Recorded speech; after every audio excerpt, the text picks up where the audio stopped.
Video ini hanya untuk mereka yang punya logika. Bagi yang tidak punya logika, skip aja. Sebagai seorang Muslim Minang, saya sangat malu dengan apa yang terjadi di kota Padang. Pada 27 Juli kemarin, segerombolan pengecut menyerang merusak rumah doa milik Jemaat Gereja Kristen Setia Indonesia GKSI Anugerah Padang.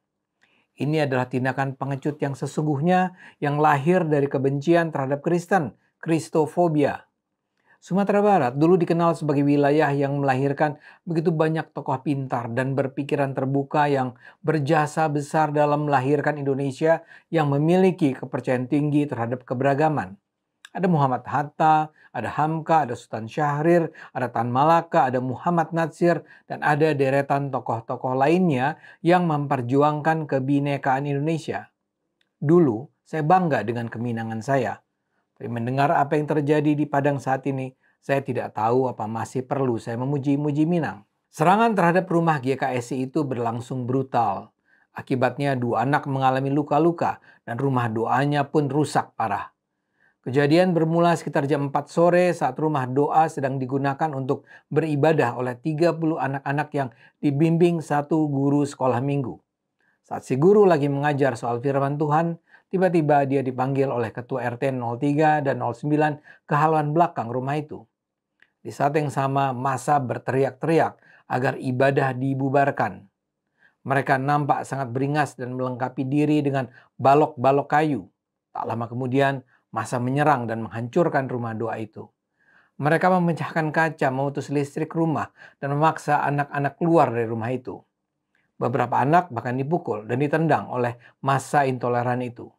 Beberapa anak terluka karena kena lemparan kaca. Bangunan tersebut bukan gereja, melainkan rumah yang disewa buat pendidikan. Seorang pemimpin GKSI dengan sedih mengatakan, kalau tempat ini menjual miras atau narkoba, silahkan dibubarkan. Tapi ini kan rumah doa untuk mendidik anak-anak kita. Massa menuduh rumah doa ini adalah bangunan gereja tanpa izin. Padahal sejak awal bangunan itu sudah didaftarkan sebagai rumah doa, bukan gereja. Wali Kota Padang, Fadli Amran, sudah datang ke lokasi. Dia minta maaf kepada para jemaat dan masyarakat. Tapi di sisi lain dia menyatakan peristiwa itu terjadi karena kesalahpahaman, miskomunikasi. Para penyerang rupanya tak paham bahwa tidak diperlukan izin khusus bagi umat beragama manapun untuk beribadah di kediaman mereka, termasuk di rumah doa. Apa yang terjadi di Padang ini luar biasa memprihatinkan. Pemuka agama setempat, Pendeta Yeri Pati Nasarani mengatakan Menteri Agama seolah tidak hadir di berbagai aksi intoleransi. Secara pedih dia bahkan menyindir pemerintah untuk memisahkan saja umat Kristen agar bersama tinggal di wilayah terpisah dengan kaum minoritas lain. Agar kami dan yang lain aman mengekspresikan cinta kami pada Yesus, Tuhan Juru Selamat kami dengan aman dan damai, Pak.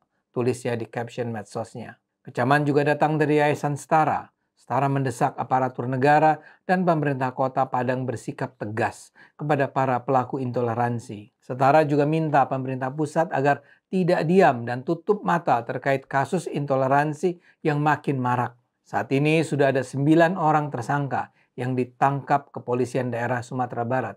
Kabarnya pelaku setempat menyatakan ingin damai.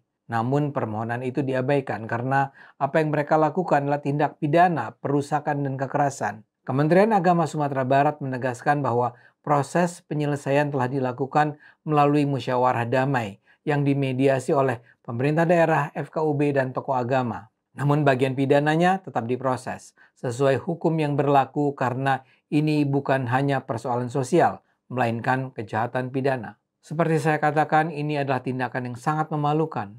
Orang-orang Islam yang menyerang saudara-saudara Kristen beribadah sama sekali tak menunjukkan bahwa mereka paham Islam secara benar. Keharmonisan hubungan antara sesama umat beragama adalah prasyarat penting bagi keutuhan bangsa Indonesia. Celakanya, ini terus berulang di berbagai wilayah Indonesia. Dan celakanya juga Majelis Ulama Indonesia, Kementerian Agama, dan para ulama Indonesia memilih mendiamkan begitu saja kebrutalan demi kebrutalan yang terjadi. Pada 27 Juni lalu, kita juga mendengar adanya aksi pembubaran paksa kegiatan retret pelajar Kristen di sebuah villa di Cidahu, Sukabumi, Jawa Barat. Para penyerang marah karena rumah seorang jemaat Kristen di sana digunakan untuk acara keagamaan Kristen.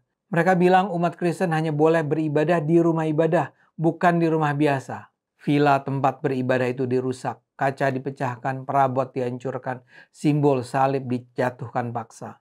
Polda Jabar sudah tetapkan 8 tersangka dalam kasus perusakan ini. Ironisnya, salah satu tersangka adalah pimpinan anak cabang PDIP. Seperti di Padang, para pelaku vandalisme ini menjadi beringas bukan karena alasan apa-apa.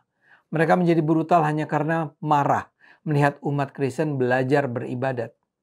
Kristofobia yang sesungguhnya. Memang tidak semua cerita bernada tragis. Kabar gembira terdengar dari Kabupaten Kuburaya, Kalimantan Barat. Kepala daerah di kabupaten itu, Pak Sujiwo, membela pembangunan gereja Katolik Paroki Santo Agustinus yang ditolak kepala desa setempat. Mereka berdalih pelarangan dilakukan demi menjaga kerukunan dan kenyamanan warga di lingkungan yang mayoritas Islam. Pak Sujiwo langsung memanggil 9 RT, Kepala Desa Kapur, dan Camat Sungai Raya pada 17 Juli yang lalu.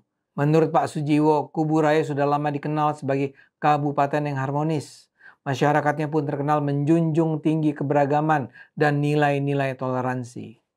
Pak Sujiwo kasih peringatan keras ke pihak-pihak yang mencoba menyebarkan sikap intoleran. Saya ingin tegaskan, tidak ada tempat dan ruang bagi kelompok maupun individu yang anti toleransi, katanya. Menurutnya, tindakan penolakan rumah ibadah bertentangan dengan konstitusi yang menjamin kebebasan beragama dan beribadah. Selama saya masih bupati dan Pak Sukir sebagai wakil bupati, kami tidak akan berikan ruang sejengkal pun kepada kelompok-kelompok intoleran, katanya tegas. Kita tentu berharap ada lebih banyak Pak Sujiwo memimpin daerah-daerah di Indonesia. Pemerintah perlu bertindak tegas, karena apa yang dilakukan para pelaku aksi kekerasan bukan saja bertentangan dengan konstitusi kita, tapi juga bertentangan dengan ajaran agama. Pemeluk agama beribadah untuk mewujudkan cinta kasih mereka pada Tuhan, pada alam, dan kepada sesama manusia. Pemeluk agama beribadah bahkan sejak kecil untuk membangun masyarakat yang damai, saling membantu, saling menghormati. Para pemuka agama harus segera menyiarkan seruan ujaran perdamaian pada para pemeluk agama. Hidup akan terasa damai kalau kita semua saling membantu, bukan saling membenci. Kita harus bersama memperingatkan para pemeluk agama yang membenci dan meluapkan kebenciannya kepada pemeluk agama lain. Mereka harus berhenti menyerang umat beragama lain. Mereka harus mencintai umat beragama lain. Ayo gunakan akal sehat, karena hanya dengan akal sehat Indonesia akan selamat.